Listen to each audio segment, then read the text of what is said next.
بص يا ست الستات، اللي تعرف دي ايه تكتب لي تحت في التعليق دي ايه، واللي ما تعرفش دي الخير كله.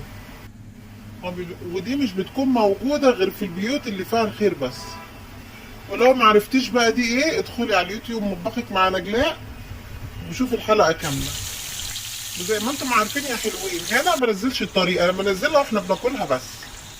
ونسيت اقول لكم، لو ما عرفتيش الاكلة دي اسمها ايه، اعملوا مشاركة عشان نشوف مين اللي اتربى على عز وعارف الاكلة دي اسمها ايه. وزي ما سمعتوا كده، اللي يعرف دي ايه يكتب تحت في الكومنتات دي ايه، واللي ما يعرفش يدخل على مطبخك مع نجلاء ويشوف الحلقة كاملة على اليوتيوب. ولو عجبكم الفيديو ياريت تعملوا لايك وشير، ولو اول مرة تشوفوا القناة ياريت تعملوا اشتراك وتفعلوا علامة الجرس علشان يوصلكم كل الفيديوهات.